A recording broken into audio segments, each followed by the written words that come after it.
Hello all and welcome back. We made it. We got back a day ago. 4,000 miles covered. Romania and back. Black Sea and back. That will all be over on the main channel. Feels lovely to be back. Feels like it's dropped about 10 degrees since I was here. So the winter clothes are out. Thank you so much, everyone, for continuing to get in touch. Without you, this would be completely impossible to make these podcast episodes on a weekly basis. Cannot thank you all enough for continuing to get in touch. Best place to do so, comment section below. Please do share all your thoughts. And if you have a longer story, yep, that's right, a longer story, maybe with some pictures, you can email hi@tuesday@dobbs.com. Let's begin. In fact, let's first begin. This may be the last time you see this table. My legs don't fit under it, so I have to sit about 20 centimeters away. So I think I need to get a more sensible one without that big a wooden slat, meaning that I can't get my legs under. So apologies if I'm leaning over weirdly. The USA, the land of the free and also the land of the best value motorcycles. Take a listen to this. I find this stuff so interesting. This is in from Fun with AJ. I can one up on that Thruxton that you showed from last week. I shared a listing with my buddy Andres here from Southern California for one, a Triumph Thruxton at $9,500 US, exactly the same colorway as you showed last week, and this time just 4,500 miles on the clock of this one. He bought it within a week, best price I've seen for one of these in the condition that it's in. Also note, there were more than just the RS model of the Thruxton. There was also the FE, the RS, and Triumph Factory Custom. On top of that, there was the ton up in the chrome. Great. AJ, you've given me some brilliant food for thought here. I love this topic. First off, prices in the USA, always intriguing, always enticing. Second, Triumph Factory Customs. These are the ultimate versions of the ultimate range of Triumph motorbikes. They did a Triumph Factory Custom Rocket, Triumph Factory Custom Thruxton, and a couple of others. In essence, you have to pay a huge amount more, but Triumph will offer what is, in essence, a full-on, hardcore, ludicrously high-end custom motorbike made directly from Triumph. In fact, I think they may even make these in their Hinckley, England headquarters. I think I may be wrong with that.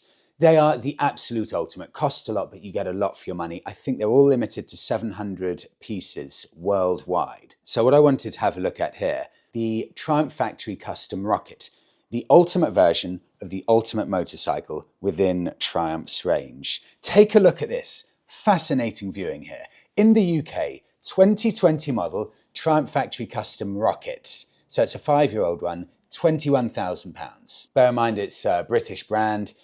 Made in, I think it's made in Britain, Triumph Factory Customs. So usually the Triumphs are the best value in Britain. This is £21,000. That's about the going price one of these for a 5-year-old one. Hold the value insanely well. How about the USA? Exactly the same bike, same year, being sold in California, not £21,000. Price equivalent, I've translated it from US dollars to pound sterling, £12,500. 12.5 grand. That is near enough a £9,000 saving. Let's dig a little bit deeper here because 2 wheels, 1 focus over in Finland. Finn here looking at the same 2017 Indian that you showed last week, the big, I think it was the Chief Tourer in Finland, €26,000 if you want to buy one of these bikes. 26,000. So let's have a little bit of fun. I found just one Indian Chief Classic for sale in Finland, only one on the website I was checking. 2014 model, panniers, all in black with those lovely chrome accents. £20,773. But it's recently been reduced all the way down to £17,340. So someone has reduced it by £3,400. So the price, $17,300. If you want the exact same bike over in the US, in fact, the US model is 1 year newer than this one, same bike, £6,600. So even with the reduction in Finland, you're saving £11,000 on this motorbike. That is impossible to ignore. Same motorbike, 1 year newer actually in the USA, 11,000 cheaper. Let that soak in. Is it worth it? You get to this point here with these huge savings. Is it worth going over to the US, buying one of these bikes, an Indian or Harley Davidson, doing a huge US road trip that you'll remember for the rest of your life, or I should say buying your dream bike, let's say this £6,600 Indian, doing a cross USA road trip for 3 to 4 weeks, putting it onto a container, shipping it back to Finland. You've got your dream bike, you've got memories that will last a lifetime, you've got a proper story behind the bike. You're going to have to pay some taxes, but you're still going to, in essence, have that entire holiday, that entire experience for free, probably have a couple of €1,000 or dollars left in your bank, and have covered all the money for the shipping. It's food for thought, isn't it? I've got a first-hand example of how good value these Indians are over in the USA. This is from Chris. Freddie, I'm from the US, but now living in Colorado, USA. I was interested in your article about the couple that have just done Route 66 on an Indian. I've just bought a 2017 Indian Chief Vintage, exactly the same one I've been talking about. This is perfect. To do the same trip next year, then heading to Sturgis for the bike week. That looks insane. That's classic America on steroids, Sturgis. The bike is one owner, 3,000 miles on the clock. I paid $8,000 for it and then $480 for sales tax and registration. Such great value. Cannot wait for the new year to come. Let's translate that into pounds sterling. $8,000 is £5,900 sterling. And you've got the exact same bike, but 3 years older in Finland for £17,300. Thank you, USA. On now. A Scottish road trip. Freddie, my name's Isaac. I met you at the Wars motorbike launch at Rikers Cafe. Isaac, how could I forget? I remember you well. And I was the chap heading off to Scotland that very day. And I just wanted to share a bit about my 2,000-mile trip over 9 days. Isaac, I remember this so well. You rocked up here literally about to head off and you kindly came to Rikers for the launch. And straight after that, you were off to Scotland. Continuing, I've been riding for 8 years and I'm 24 years old now. And I've been on a bike for a third of my life. But after my BMW S1000 XR, I wanted something a bit more practical and retro that I'd take up more but still have some fun and be able to tour on. And this led me to the BMW R12 NineT. The most ludicrous name I've ever heard in biking, but what a bike. In the option 719. Yeah, Isaac, that's good, that's good. And it's been my favourite bike by far. On this new bike this year, I was due to go on a 9-day tour of Ireland in September with my great uncle, me on my BMW and him on his BSA Gold Star. However, in late May, he was involved in what we think was a hit and run on his bicycle. Unfortunately, not enough evidence to prove anything. So with all this happening and also knowing Roy was okay and on the mend, I chatted with him about what to do, and he suggested still doing a solo tour and still getting out on the bike. And after having this chat and comfort watching your videos through this whole experience, I was inspired to go on my first solo tour. This was a huge deal to me, and I'm extremely introverted and have lacked confidence throughout my life. But after everything that happened, I knew it would be a great thing to do. I then started on the west coast of Scotland for the tour, as it wasn't too majorly out of my comfort zone, but would still be a great adventure to somewhere I hadn't been before. For day one, I visited you at Rikers, and then I went home, packed my bike and made my way up to Lincoln to visit Roy, my uncle, and Mandy. Then up through the Yorkshire Dales and across west and up through the Lake District, where I booked a Premier Inn, getting extremely wet in about 7 hours worth of riding in the rain, where I then had to use a hairdryer for 3 hours, drying everything on me. The day was that bad. Isaac, I know that. You get in at the end of a long day's ride, everything is soaking, you are mentally and physically drained, and that hairdryer comes out. I'll be honest, I'm usually too lazy. I like the idea of getting a hairdryer out, I usually end up putting all my stuff on a radiator and waking up in the morning and just realizing I didn't even turn the radiator on. So I just chuck on my soaking wet stuff that stinks. So you're one step ahead of me, Isaac, with that. Very good going. Continuing up then to Fort William, where I camped Glen Nevis campsite with an amazing view. I then went across to the Isle of Skye. Day 5, as my camera died across the Applecross Pass, I decided to join a couple of bikers that I'd met the night before, and I went across the Applecross to get a great recording of it. I then said my goodbyes and came back across the Applecross again and went up to the west coast, where I followed the North Coast 500. I then continued down through Glencoe, visited that famous Skyfall Road. That's now a mecca point to visit. After that, Lake District, I always forget how to say this, Rye Nose and Hard Knot Pass.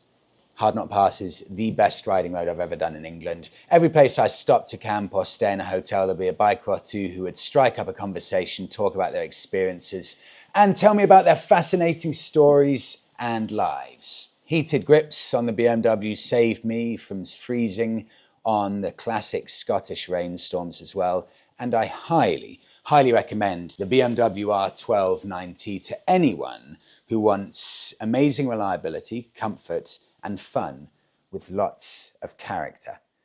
Isaac, thank you so much for sharing those. I remember when we were at Rikers, I told you, send me over all of your pics and your story from the trip. I would love to share that. So I'm delighted you got back in touch, Isaac. Thank you so much. Sorry, everyone, if you can hear that. It's just started torrential raining outside, and I have no idea how the acoustics of this garage are and if it picks up all of the rain. But it does give quite a cozy feeling to the place in here, just with that warm light coming through and raining outside. I don't know if you can see my Bonneville. I'm going off on a tangent. It feels nice to be back.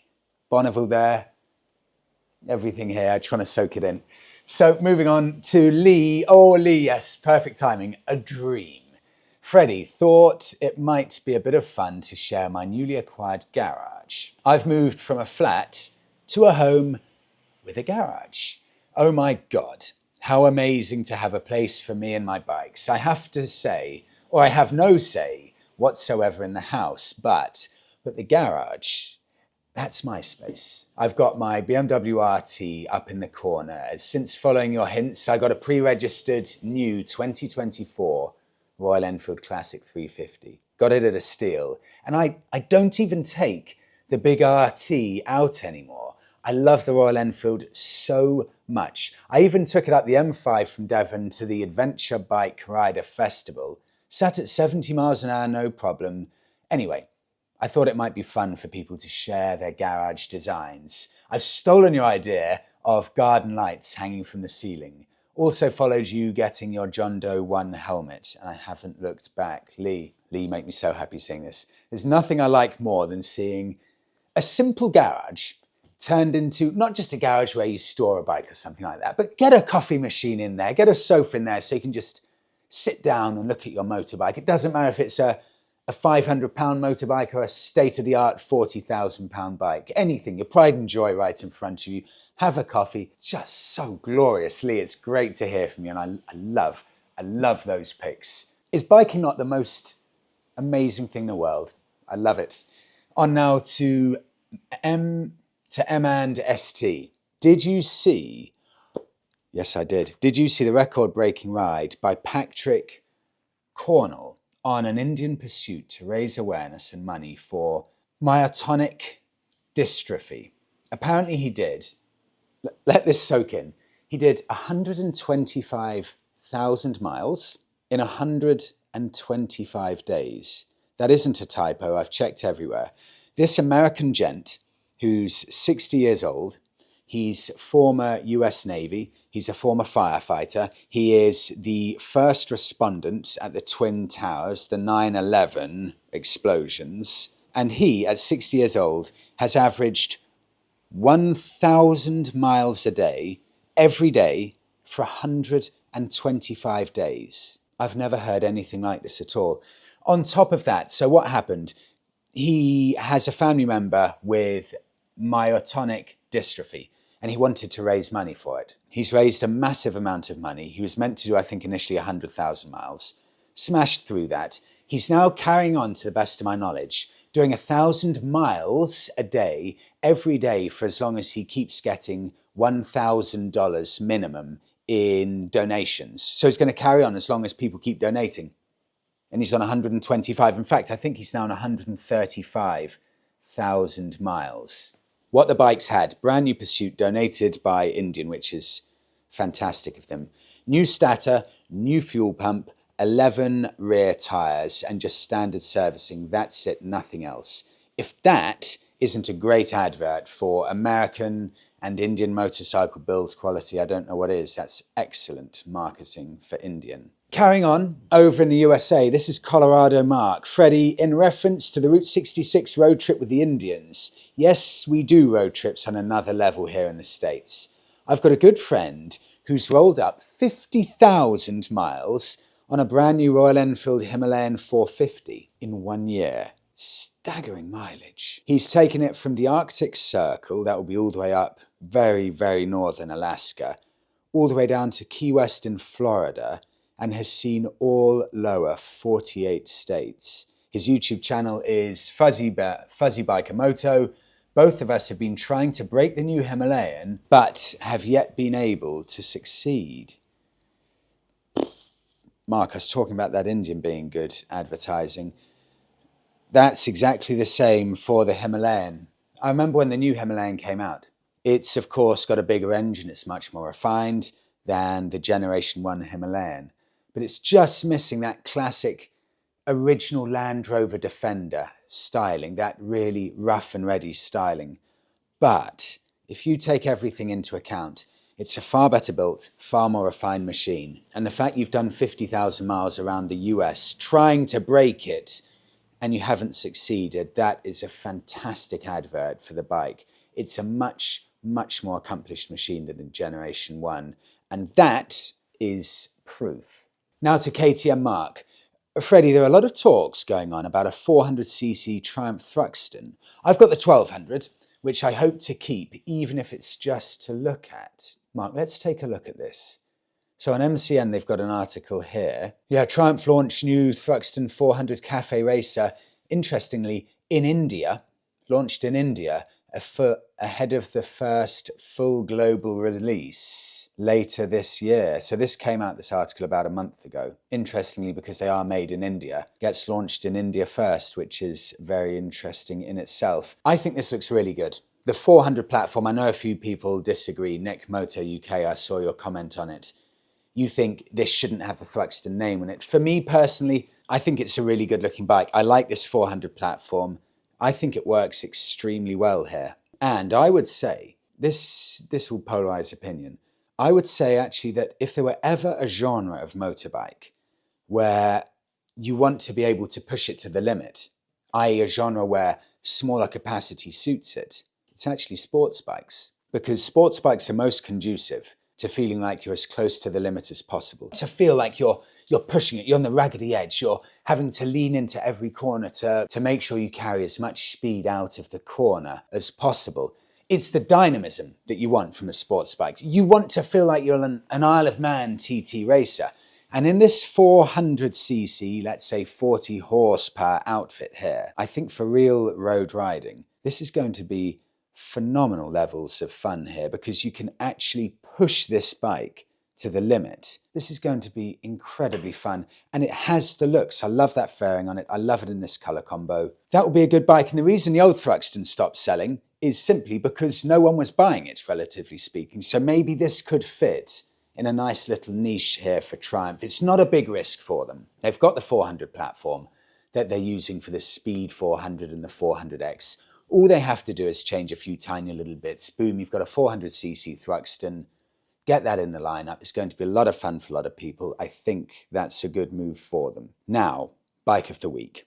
Brand new bike here. I don't often do this, but there's been a bike I've been so excited about. Oh, for a year. I saw this come out at that incredible looking Indian motor show. I think they call it Motorverse or something over in Goa. And there was this Royal Enfield, special looking Royal Enfield. It's called the Goen. And I saw it. I thought that's the coolest looking bike I've ever seen in my life. And then I heard it's only going to be available in India. Then I think what happened is that there was such an uproar from European markets that Royal Enfield, in essence, felt, oh my God, okay, we have to bring it out. We can't be selfish and just keep this for the Indians. We need to bring this over, give some to the Europeans, maybe the Americans, the Australians, etc., etc.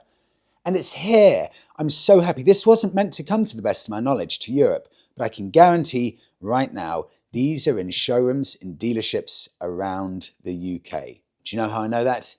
Well, I've been told a couple of times. And yesterday, Monica was driving through Ipswich and she saw one of the Goens riding through Ipswich, because I think it's come from Orwell's motorcycle shop, just 5 miles down the road. This bike looks phenomenal. Let's take a look at it. In essence, you've got a Royal Enfield Classic 350 and you turn it into a Goen hippie machine. That's just summarising it briefly. £4,719. That's sub £5,000 for dream level machine. It's just stunning. 350cc, 20 horsepower. After we're now in 2025 and everything's getting more tech, more power, the advertising slogans are always, we now have lean angle, X and Y, full integration with your phone, and now you can get Spotify for X and Y and beep, beep, beep. No, this is a middle finger to all of that. This is stripped back, cool attitude. It's going to get a lot of people excited about biking. It's just simple old school biking. Just make a cool looking bike with no extra gimmicks or anything like that. It's just the most incredible looking machine. Royal Enfield's website. Sorry, it's been a while since I've spoken about bikes, so I think I'm a bit overexcited. Let me read out what Royal Enfield have said here and I'll try and calm down. Speaking about the motorcycle, B. Govindarajan, CEO of Royal Enfield, said, rooted in custom bobber culture, the Goen Classic is a beautiful fusion of classic design and modern engineering, from the low-slung silhouette and the single floating rear seat, the contours and the ergonomics, the dazzling colorways. The Goen Classic has a very bohemian and free-spirited vibe, combined with relaxed and comfortable riding manners. Sold. I'll wrap it up there. Thank you so much, everyone, for watching. I really hope you enjoyed the video. It feels great to be back. I'll see you all in the next one, if I can get out of this table.